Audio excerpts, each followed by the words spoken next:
Primary की पाठशाला में आप सभी का स्वागत है। आज हम कक्षा 5 की संस्कृत फ्यूजन के पंचदश पाठ यानी 15वें पाठ के अंतर्गत मदन मोहन मालवीय जी के विषय में जानकारी प्राप्त करेंगे। तो चलिए अब इस पाठ को पढ़ते हैं और इसका अर्थ समझते हैं। महामना मदन मोहन मालवीयस्य जन्म प्रयाग नगरे अभवत्।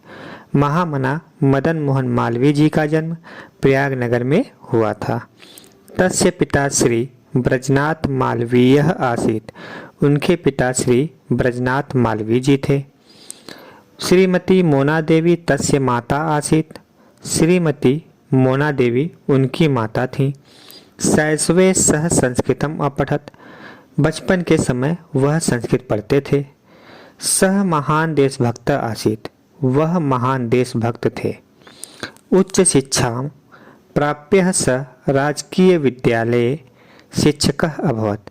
उच्च शिक्षा प्राप्त करने के बाद वह राजकीय विद्यालय में शिक्षक हुए। तत् शिक्षक पदम त्यक्त्वा सह अधिवक्ता अभवत्।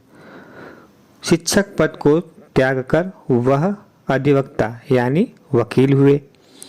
अयम महापुरुषः, यह महापुरुष शिक्षाविद राजनीतिज्ञ भारतीय संस्कृति संरक्षक च आसीत्। यह महापुरुष शिक्षाविद राजनीतिज्ञ और भारतीय संस्कृति के संरक्षक हुए।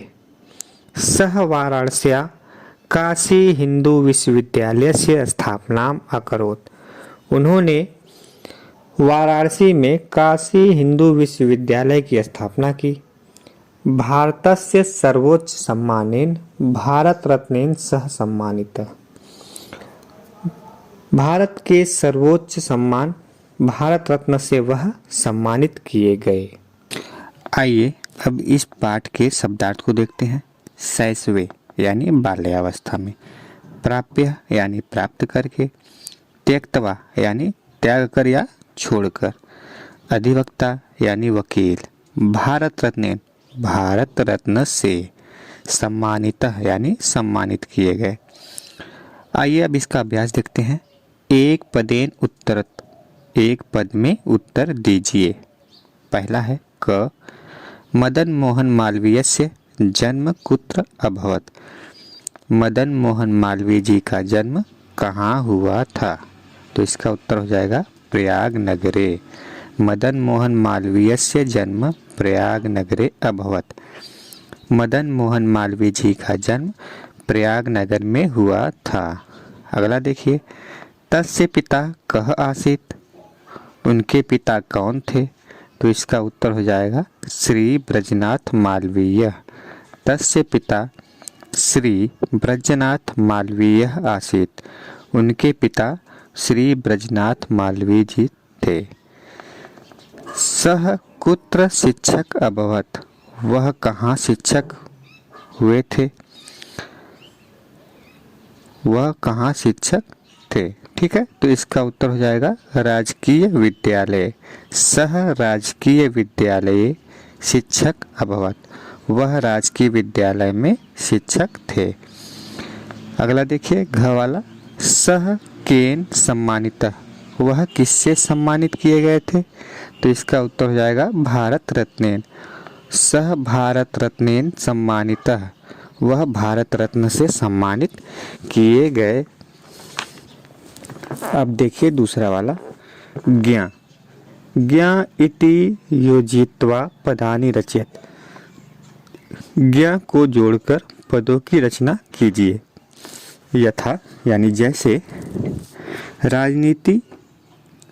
राजनीतिज्ञ मतलब राजनीति शब्द लिखा है, इसके आगे ज्ञा जोड़ के हमने इसको राजनीतिज्ञ बना दिया। इसी प्रकार जितने नीचे शब्द लिखे हैं सबके अंत में ज्ञ जोड़कर उसको हम पूरा करेंगे। जैसे संस्कृत का संस्कृतज्ञ, सर्व का सर्वज्ञ, विशेष का विशेषज्ञ, दैव का दैवज्ञ, कृत का कृतज्ञ है।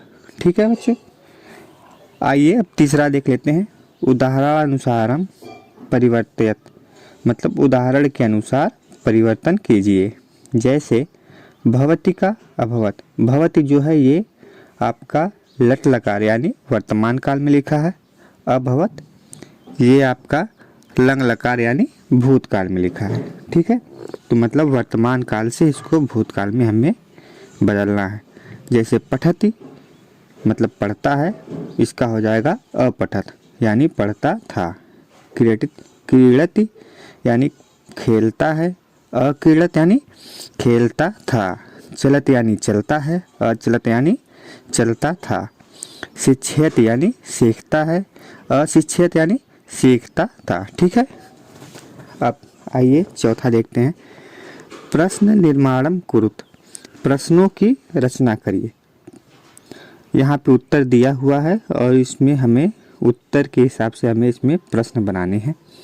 जैसे देखिए, तस्य जन्म प्रयाग नगरे अभवत, ये उत्तर है। इसका प्रश्न हो जाएगा तस्य जन्म कुत्र अभवत, तो उत्तर हो जाएगा तस्य जन्म प्रयाग नगरे अभवत। ठीक है, पहला देखिए, पहले का हमने प्रश्न बनाना है, तो इसका हो जाएगा कह देशभक्त आसीत। यहाँ से कह उठाएंगे, उसके बाद देशभक्त आसीत यानी कह देशभक्त आसीत, कौन देशभक्त था, तो इसका उत्तर हो जाएगा मालवीय देशभक्त आसीत, मालवीय देशभक्त थे। इसी प्रकार सेकंड का हो जाएगा श्रीमती मोना देवी माता आसीत, तो इसका प्रश्न हो जाएगा श्रीमती मोना देवी कस्य आसीत। ठीक है, ग का देख लीजिए, सह भारत रत्न सम्मानित यानी वह भारत रत्न से सम्मानित थे, तो इसका प्रश्न बनेगा सह केन सम्मानित यानी वह किससे सम्मानित थे। ठीक है बच्चों, आशा है आपको यह पूरा पाठ समझ में आया होगा। धन्यवाद।